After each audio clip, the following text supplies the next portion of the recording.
La Zona Cero.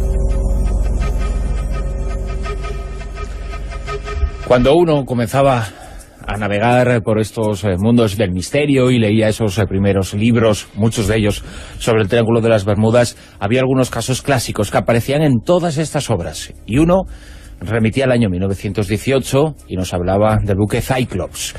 De cientos de personas desaparecieron, un caso clásico dentro de los episodios asociados al Triángulo de las Bermudas y que está en todos los libros que todos leímos en los años 80, en los años 70 algunos. Bueno, con toda seguridad, nuestros buenos amigos, contertulios y caballeros de las CES, Carlos Canales, muy buenas noches. Hola, buenas noches. Jesús Callejo, muy buenas. Hola, Bruno. También lo leísteis en los libros, ¿verdad? Pues sí, es un clásico. ¿Quién no? Es un clásico. Desde Berlitz, fíjate.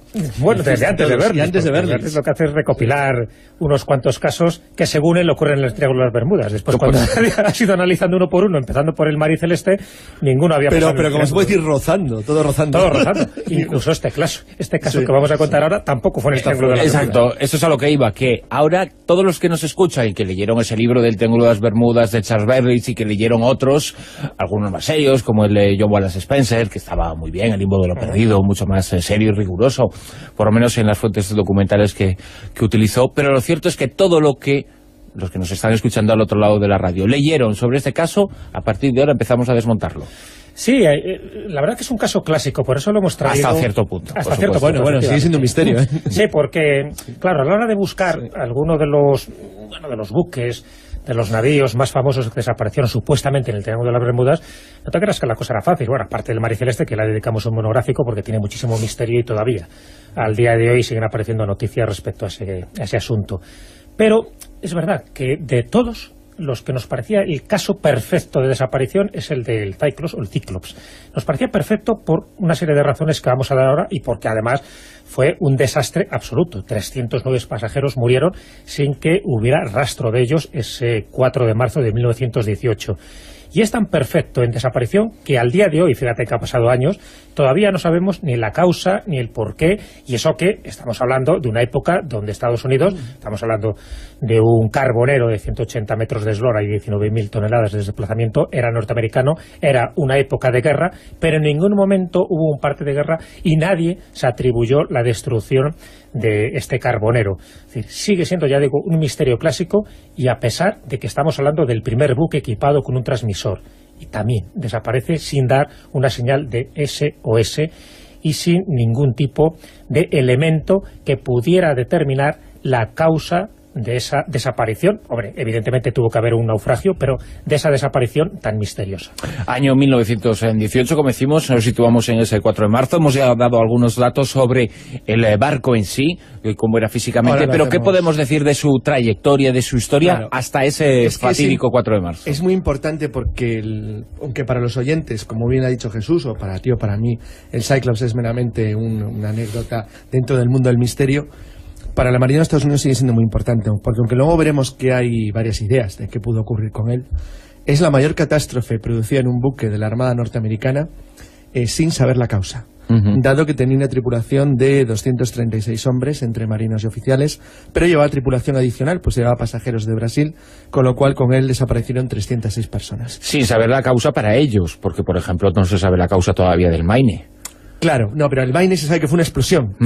Es un acto humano, claro. Otra cosa es que puede ser una avería en las máquinas, tal. Hay teorías e ideas, pero se sabe lo que ocurrió, se sabe dónde está el Maine se ha encontrado. Es decir, bueno, además lo encontró Zelinsky, la que luego descubrió las ruinas de Cuba. Zelinsky. El hecho es que el Maine es un barco localizado, pasó como el Titanic, siempre se ha sabido lo que ocurrió.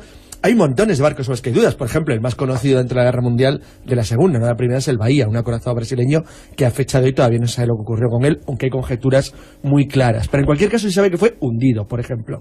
Pero es que del Cyclops no se sabe nada. Es decir, nadie puede decir que la causa fue, como en el Maine, explosión interna o externa. Aquí simplemente es desaparecido, sin trazas. Y como bien ha dicho Jesús, sin transmitir un poco de historia. El Cyclops, efectivamente, como ha dicho Jesús, era un transporte de la clase Proteus, eran transportes carboneros o grandes, especializados para transportar en grandes cargas de contenedores.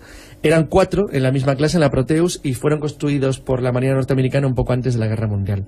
De hecho, este fue votado el 7 de mayo de 1910 y entró en servicio el 1 de mayo de 1917 para participar, listo para participar en el tramo final de la Primera Guerra Mundial, que es cuando Estados Unidos se involucró de golpe. Como es bien conocido, el nombre deriva obviamente de la raza de gigantes griegos de la mitología griega, que podían cargar con cualquier cosa, que los cíclopes. Exacto, que es los cíclopes, que el Cyclops iba a hacer.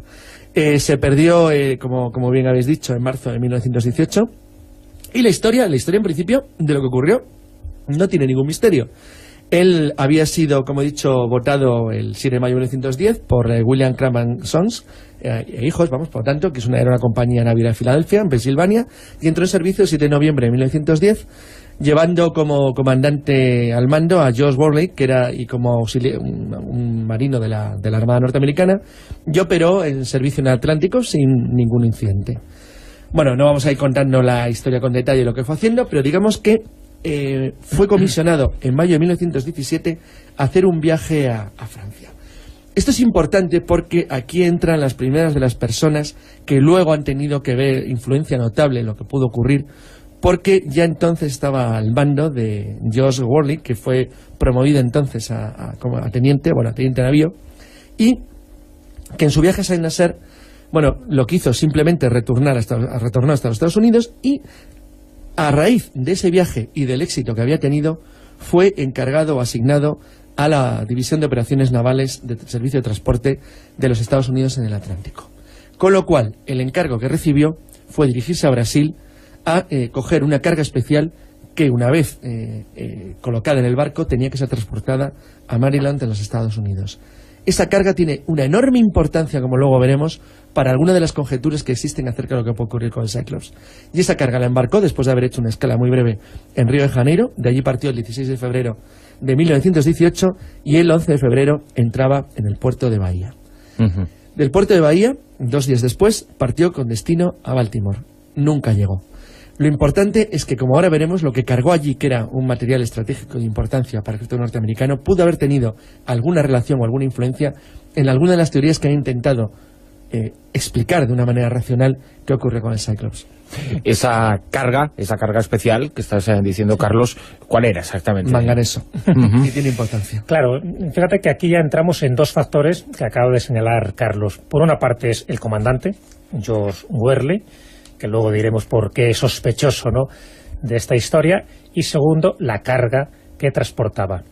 De Josh Worley, decir ahora una serie de apuntes, pero era un personaje famoso por lo excéntrico, es decir, era un personaje muy taciturno, en fin, malhumorado, raro en sus maneras, más de una vez se extraviaba en sus rutas, hacía rutas incluso fantásticas en busca de lugares que luego no aparecen en las cartas marítimas. En fin, era un personaje pues no muy recomendable para la Marina norteamericana, pero parece que no había otro mejor, por lo menos para ese carguero. ¿Y qué es lo que llevaba? Es decir, este carbonero, cuando recala en Salvador de Bahía, en Brasil, lo que hace es cargar ni más ni menos que 10.000 toneladas de manganeso de las minas que procedían del Amazonas y que luego son cargadas en Salvador de Bahía. Fíjate que el manganeso es indispensable para la fabricación del acero en los cañones. Entonces, por lo tanto, estaba llevando una mercancía muy valiosa en esos momentos precisos, que estamos hablando de 1918, en plena Primera Guerra Mundial. Exacto. Exactamente. Y, claro, son piezas que hay que unir siempre a posteriori. Claro, pero todos estos datos de contexto... No, pero es importante porque además indicios. coincide con las ofensivas de primavera alemanas, con la Kaiserlacht, que es la gran ofensiva alemana de primavera, de principios de primavera, que es la que decide la guerra mundial, su fracaso, precisamente es lo que decide la Primera Guerra Mundial. Entonces, en aquel entonces, el gobierno norteamericano está intentando, como cualquier país involucrado en la guerra, acelerar al máximo su producción industrial para intentar desbaratar el equilibrio que existía en Europa Occidental después de la desaparición de Rusia como dentro, por decir una manera, de la alineación aliada. Eso había permitido a los alemanes desplazar una masa enorme de soldados desde el frente del este hacia occidente, que parecía que iba a colapsar a los ejércitos francés y británico, y es cuando Estados Unidos, envuelto en la lucha de manera definitiva, decide dar un empujón a esa industria para dar el golpe definitivo.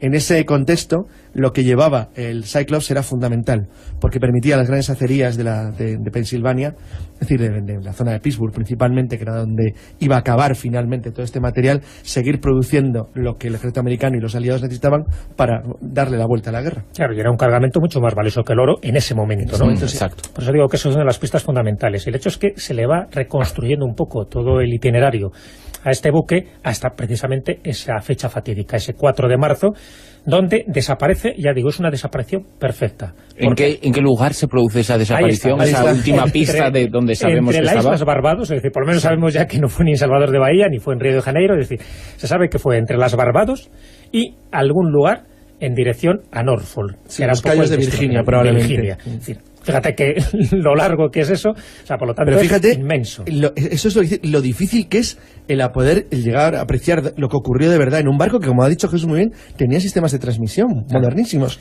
Pero es que era el primer buque equipado con un buen sistema de transmisión, porque por aquella época todavía las señales de emergencia, el SOS, tampoco eran muy habituales. De hecho, lo hizo el Titanic, había ocurrido unos años antes el desastre, estamos hablando de 1918, donde todavía no se hacía con esa rapidez y por lo menos con esa frecuencia que actualmente se hace. Por lo tanto, ni SOS, ni restos, ni botes volcados, ni nada en la superficie marina que pudiera indicar qué había pasado allí. Se había explotado, se había sumergido, había habido un motín o había habido submarino o algo, nada. Entonces, eso es lo extraño. Es la desaparición perfecta que al día de hoy no se ha podido saber nada. Por cierto, importante, ningún capitán alemán de la Marina Imperial se anotó, por decir una manera, el hundimiento. Lo cual, bueno, porque podría ser un objetivo, evidentemente. No, era un objetivo indudablemente. Los mercantes eran un objetivo exactamente igual que un barco de guerra, y entonces encima era un barco de la Armada, pero vamos, hubiera da igual, hundían cualquier cosa. En la primera y en la segunda, cualquier cosa que flotara. Todo lo que flotara. Pero además, fuera enemigo o no, o sea, les daba absolutamente igual. El caso es que ningún capitán alemán reivindicó el hundimiento, lo cual es también sorprendente, y sobre todo, algunas de las teorías que decía que podía haber sido hundido había 2 o 3 candidatos dentro de la Armada alemana que podían haber hundido el Cyclops y luego ser hundidos a su vez en el retorno a Europa. Tampoco es el caso, porque en aquel entonces los submarinos no operaban en manadas como en la Segunda Guerra Mundial. Era una cosa un poco más, iba a decir, cutre, un poco más sencillito, y no operaban en aquel entonces frente a las costas americanas. No había constancia de que hubiera ninguno, al menos en la zona al norte de Cuba, lo cual lo hacía todavía más sorprendente, porque eso está demostradísimo que un submarino no pudo ser. Pero si no pudo ser un submarino, ¿qué lo hundió? Y aquí entra el comandante. ¿Te acuerdas que decíamos que era uno de los personajes claves? Josh Worley. Claro, entonces Josh Worley después descubren que sus antecedentes, sus orígenes eran alemanes. Pero bueno, esto ya te digo que son teorías claro, pero bueno, forzadas, porque también los forzadas. Pero entonces, claro, la hipótesis de trabajando para el enemigo. Si realmente tenía un origen alemán y sabíamos un poco lo excéntrico que era, malhumorado, taciturno, que no tenía una relación con la tripulación, etcétera, etcétera, dice, a ver si hizo algún pacto secreto con los alemanes precisamente para, si no vender, por lo menos trasladar todo el manganeso que llevaban a algún buque alemán y luego pues hundir estratégicamente este carguero. Bueno, era una de las hipótesis, y el pobre hombre también, la honorabilidad de este comandante pues ha quedado un poco esa teoría, que además que se basa en su carácter, lo que tú has dicho, tiene solamente un pequeño inconveniente: tenía que acabar con toda la tripulación. Claro, yo creo que ni Steven Seagal, vamos, es mejores tiempos. 9 pasajeros es complicado. Vale, ¿no? O sea, con lo cual tampoco encaja. La otra teoría que se barajó, evidentemente estamos hablando de las teorías plausibles, por decirlo así, o sea, descartándolo del Triángulo de las Bermudas, que es un poco lo que decía Charles Berkeley, diciendo, bueno, pues que había fuerzas misteriosas y qué mala suerte le tocó al Cyclops, y ala, y adiós, muy buenas, ¿no? Bueno, pues esa es la hipótesis, que la menos razonable, entre otras cosas, porque tampoco ocurrió dentro de los límites del Triángulo de las Bermudas. Ya has visto que el lugar donde desaparece, donde supuestamente es hundido, es tan amplia esa zona que parece que estaría muy por encima, por lo menos por el norte, de uno de los límites del Triángulo de las Bermudas, con lo cual también hay que descartar la hipótesis misteriosa en este sentido, ¿no? Aparte ya de que el Triángulo de las Bermudas, muchísimos de los casos ya han quedado explicados convenientemente. La otra explicación, bueno, pues que el peso del manganeso era muy elevado en relación a su volumen, y se piensa que esas 10.000 toneladas de mineral no llenaban toda la extensión de las bodegas, en fin, que estuviera mal estivado y el cargamento habría podido deslizarse y provocar un vuelco. Es la teoría de Kushler en su libro el misterio de las Bermudas, le tenemos Bermudas resuelto, es la que sostenía que el movimiento de la carga generó, junto a una tormenta que se produjo en aquel entonces frente a los cayos de Virginia, el hundimiento del barco. Sí que es verdad que en 1968 se notificó la existencia, 60 millas al norte de los Cabos de Virginia, de la existencia de un buque a unos 300 pies de profundidad que podría corresponder al Cyclops. Pero no solo no se ha confirmado, sino que tiene algunos elementos que tampoco parece que sea tan claro así. Porque supongo que, como en muchos de estos episodios, se iniciaría un proceso de búsqueda porque el material era verdaderamente importante y recuperarlo una prioridad. Se conoce entero todo el proceso. El proceso duró años porque, obviamente, la Marina Americana abrió un proceso de investigación muy, muy serio. Primero porque se estaba en guerra, y segundo es que después de la guerra el proceso continuó hasta intentar averiguar qué podía haber ocurrido.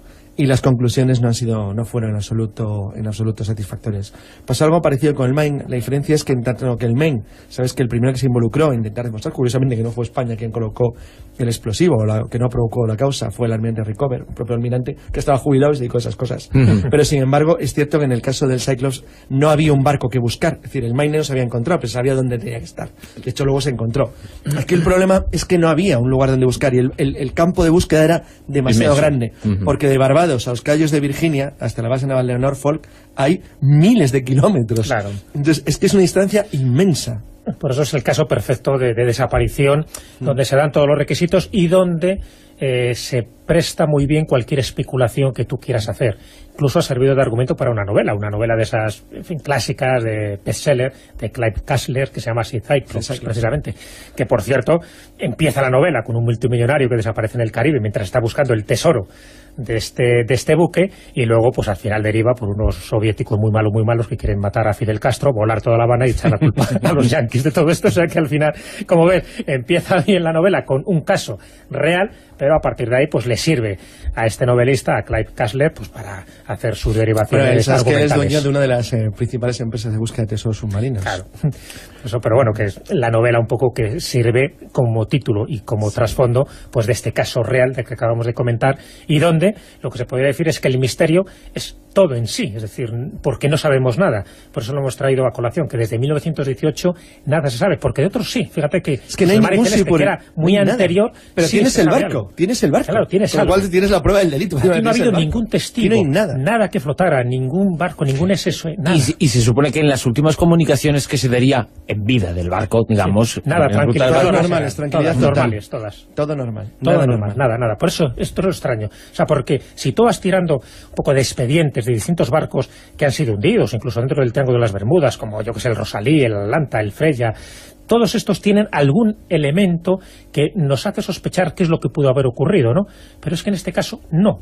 Entonces, claro, el misterio es en sí todo, y pudo haberse hundido de la forma más peregrina que nos podamos imaginar. Pero el hecho es que posiblemente sea un caso, un expediente X no resuelto. Lo sorprendente es cómo no quedó ningún superviviente, cómo no quedó una lancha, cómo no quedó un salvavidas, cómo no quedó un algo. SOS, porque ya se está... Pues entonces está claro, porque atravesó una puerta dimensional y está en otro mundo, ¿no? Eso es lo que esperábamos que dijeras. Ahora, lo que has tardado. Es que si no nos machacan.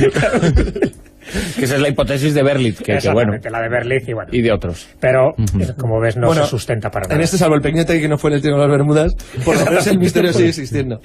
Que como decimos, no es el único episodio de esas características que no ocurrió en el Triángulo de las Bermudas, el Mar y Celeste, del que hemos hablado en muchísimas ocasiones. Este el Cyclops, digamos que tenemos esas otras teorías que no se pueden entrar a valorar, y tenemos las, entre comillas, racionales. Una de ellas es que Alemania, de algún modo u otro, estuviera involucrado a través del capitán o a través de un submarino que se encontrará por la zona, o la teoría que en función de los datos que dais parece la más plausible en este momento, ¿no? La de un desequilibrio en la carga que provocará el hundimiento.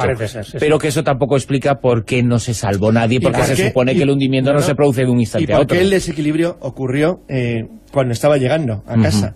Y otra cosa más, ¿por qué? Si el desequilibrio ocurrió donde dice Cussler, por ejemplo, que es al lado de la costa de Virginia, no hay nada. No llegó una lancha, no llegó un flotador, no llegó... No tiene lógica, un trozo de algo. Porque un SOS, que ya te digo que en aquella época ya se estaba haciendo, porque de hecho ya lo transmitió el Titanic, ¿no?, en su momento, y fíjate que también el hundimiento fue muy rápido, ¿no? Y en este caso, pues como mínimo tardaría lo mismo en hundirse, ¿no? O sea, no se hunde en un segundo tras otro. O sea, hay por lo menos unos cuantos minutos, incluso horas, para poder transmitir estos mensajes. Y recuerdo que estamos hablando de que estaba equipado con un transmisor. Es decir, que no sí que en esa época había otros, en fin, con unas condiciones mucho más lamentables. Y mientras se produce el hundimiento, hay tiempo suficiente para que ese transmisor tenga algún tipo de información. Claro. Queda algo en la superficie, porque, ni que decir, tiene que ser rastreo toda la zona para ver si quedaba algo. Es que aquí no hay ni siquiera una botella con un mensajito dentro de la botella. Nada en absoluto. Por lo tanto, sí estamos no ante un enigma asociado al Triángulo de las Bermudas, por lo menos geográficamente, pero sí que es un auténtico expediente sin resolver. A los 309 pasajeros, incluido el capitán, para que fuera un silencio absoluto alrededor. Recuerda de que desde cualquier punto de vista esto es una catástrofe del alcance de la del Maine, en muertos, sí, es un desastre total. Hay episodios de estas características todavía sin explicar y es fascinante que así sea. El Cyclops, 4 de marzo de 1918, con 309 personas a bordo, desapareció y jamás se volvió a saber nada más de ellos. Espero que sí, de Jesús y de Carlos. Esperemos, porque no íbamos en el Cyclops. Ahora. Que es un clásico. Desde Berlitz, fíjate.